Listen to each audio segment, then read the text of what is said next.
So today we're looking at 6 common misconceptions about SEO, search engine optimization. The things that many people think they're just not true. I wonder how many of these you believe.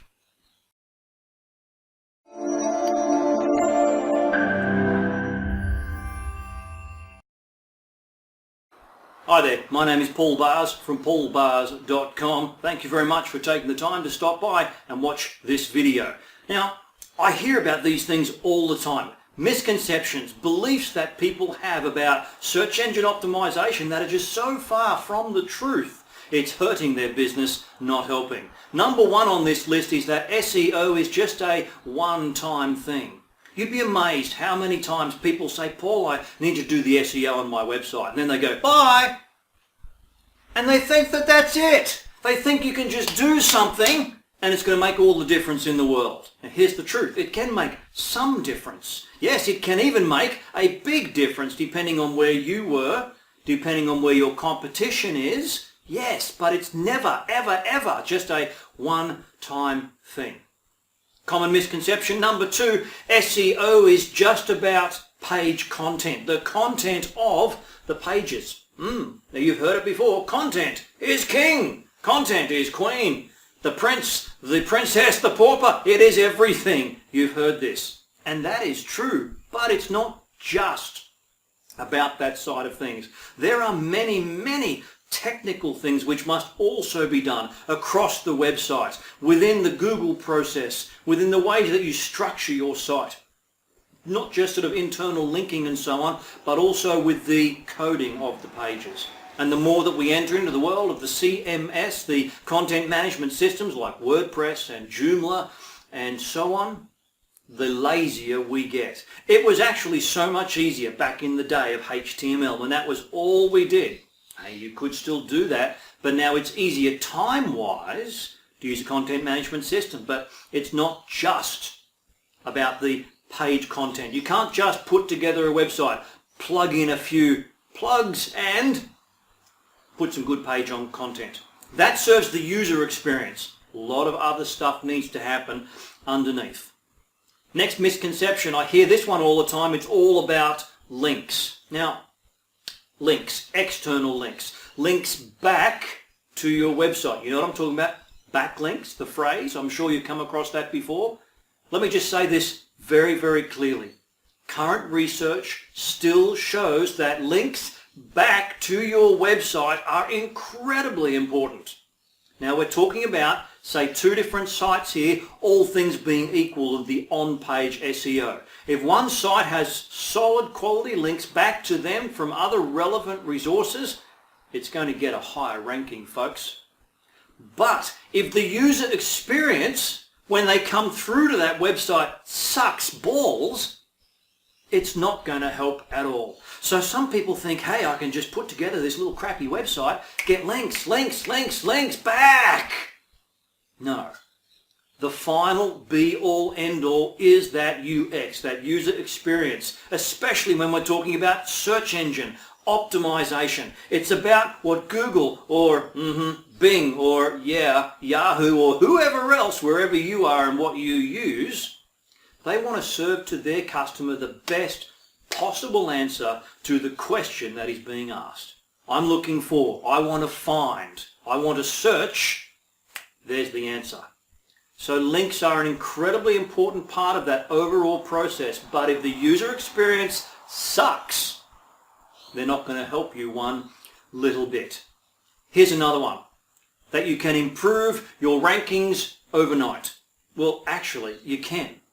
They may not stay there, but there are certain things, and if you've got no rankings whatsoever, there are things you can do. I posted a video just, I think, a few months ago, things that you can do to improve your SEO in 24 hours. Yes, there are things that if you're not doing them already can make a difference. But the myth is that it always works like that. No.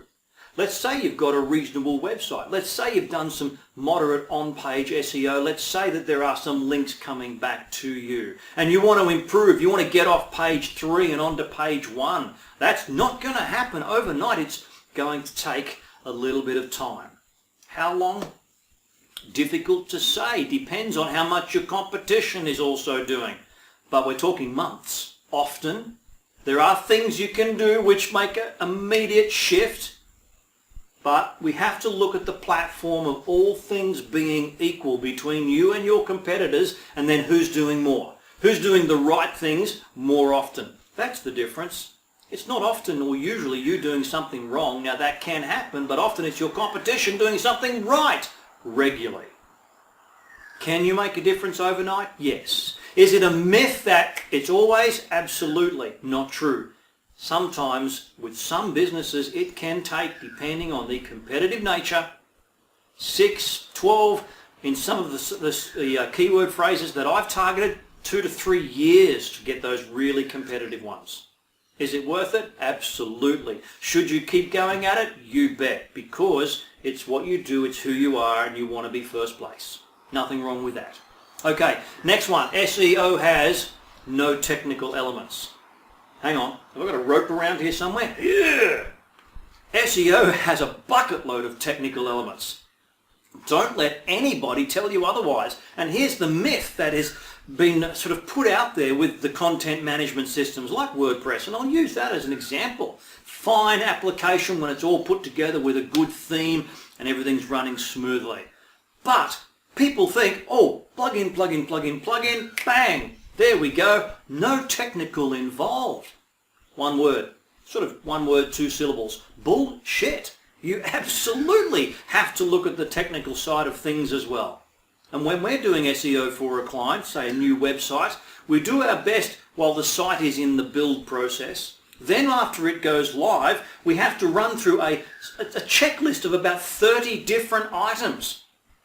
And we have to go through them and go, oh, okay, we need to improve on that. And just one of those items, and a good example from the other day is the page speed, the loading time. Now, you need to Google page speed and have a look and see what the page speed is for your website. This is one of the 30. Because you'll often find, particularly with a CMS, particularly with WordPress and certainly with some themes, your page speed sucks. You've got to know technical to improve on those things. There's no other way around it. So yes, the myth that SEO has no technical, no, it has a lot of technical. And lastly on my list here is that, here's a myth, believe this, SEO can be done by anyone. It's a myth. SEO can be done by you if you've never studied it. You've read a few books, you look at the blog posts, you follow things on social media. Absolutely. You've got the plugins in place, you've written a few meta tags, you've got your headings, you've got your descriptions and a H1. Absolutely you can do SEO. No. You can do those elements. And every new post and every new page that you add, absolutely you can do that, and you can optimize those on-page things. Certainly you can do that. But what about the rest of the 30? And that's just when the site goes live. What about the ongoing maintenance? What about the monitoring of reports? What about understanding Google Console, the Search Console, old Webmaster Tools? What about understanding the integration of analytics and how that works, and interpreting that data, and then going to the website and going, now I need to fix these things. The myth earlier, it's just about page content. No, it's not. I'm sorry. That's so important. And there is a lot that you can do, but chances are if you haven't spent a number of years, 2, even 3 years, I'm just going to say it, 2 to 3 years minimum, learning, education, study, understanding, you can't do the SEO work for your website effectively. What can you do though? Let me give you some hope to finish off this video. And this is what we do with our clients. We set them up. We do all those technical. We set up the foundations. We look at the structure. We look at the coding. We look at all of these things that require expertise. And then we say, now here's your schedule. Here's your content marketing plan. Here's the topics. Here's the sort of the structure. Here's the categories. Here's the ideas. Here's what you can now go and do these things regularly over the next 3 months. And then bring us back and let us check and look. And if you like, we can monitor the reports along the way, let you know if something happens. I mean, did you even know that if Google has a problem with your website, that they'll send you an email about that? Did you know that? Do you know how to kick it into action? Some of you will. The rest of you won't. That's part of the technical, understanding those little details. So I hope this video hasn't been completely discouraging for you, because the good news for you is that there is so much you can do. But I strongly recommend you do get a professional to set up everything, to lay the foundations, to put the plan into place. You can then run with it, you can manage it, you can help grow it, and then get their feedback and go from there. Okay, folks, thank you very much again for joining with me. My name is Paul Bars from paulbars.com. If you'd like to learn more about SEO and the process from a consumer point of view and for you as a business owner, just stop by paulbars.com/blog. That's BARRS.com/blog. I'll talk to you soon. Bye-bye.